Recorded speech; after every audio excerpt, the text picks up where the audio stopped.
For decades, the waters off the coast of South Africa belonged to one undisputed apex predator, the great white shark. Recently, however, researchers tracking these sharks noticed an anomaly. 14 tagged great whites rapidly vacated the area. The region's most feared hunters had completely fled their own territory.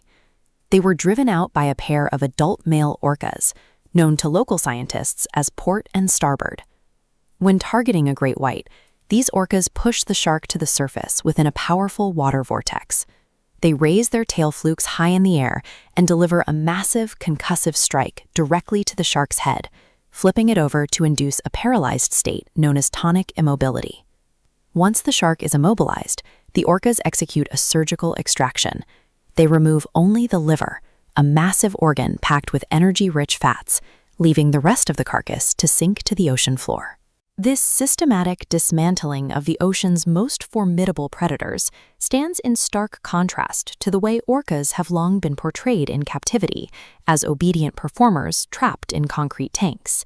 Systematically outsmarting the ocean's most feared predators is a feat achieved through a combination of specialized biological tools and a rigid cultural framework.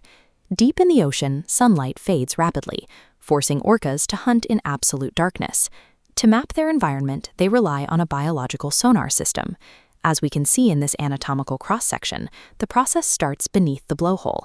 The orca forces air through specialized phonic lips, creating rapid click trains.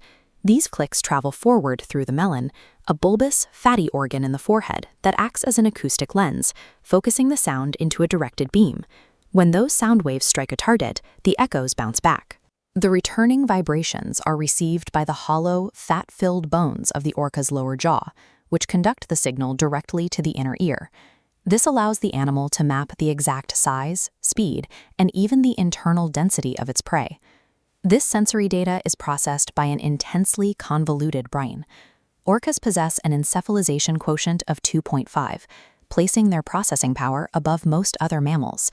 Their brain also features a highly developed paralimbic system, a network associated with deep emotional processing and complex social cohesion.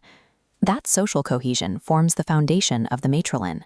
Orca pods are organized entirely around older females. Because they are among the few mammals on Earth to experience menopause, these post-reproductive grandmothers spend decades leading the pod and teaching survival strategies. The intensity of these family bonds is absolute from birth. Newborn calves lack the blubber to float on their own and do not sleep for the first month of their lives. To keep her infant alive, a mother swims continuously for 4 straight weeks, positioning the calf in her slipstream, a hydrodynamic pocket called the echelon formation. Within these tight-knit units, pods maintain distinct acoustic dialects. Each family utilizes a unique set of pulsed calls, creating a localized language passed directly from mother to calf. The physical advantages of the orca are formidable, but they rely entirely on this matriarchal structure to transfer tactical knowledge down through the generations. We see the results of this generational teaching clearly in the freezing, ice-strewn waters of Antarctica. Here, pods utilize a technique called wave washing. To dislodge a sleeping Weddell seal from an ice floe, multiple orcas line up shoulder to shoulder. Swimming rapidly toward the ice, they dive at the exact same moment, generating a synchronized bow wave that sweeps the seal into the open water. In other parts of the world, these coordinated tactics scale up to target the largest animal on the planet, the blue whale. Taking down a creature of that magnitude is a calculated war of attrition. A pod of 12 to 14 orcas will flank the giant in a crescent formation, preventing it from diving into deeper water. Taking turns, they repeatedly ram the blue whale's sides at high speed, inflicting deep internal bruising and steadily exhausting its oxygen reserves. While fish-eating orcas vocalize constantly while foraging, the pods that hunt marine mammals execute these massive, complex assaults in complete silence. Executing this coordinated assault against the largest animal on Earth in total silence demonstrates an advanced ability to plan and operate as a unified unit. This intense coordination extends into their social rituals. Periodically, multiple matrilines will converge in a single location, forming massive gatherings known as superpods. When these extended families reunite after time apart, they engage in elaborate greeting ceremonies.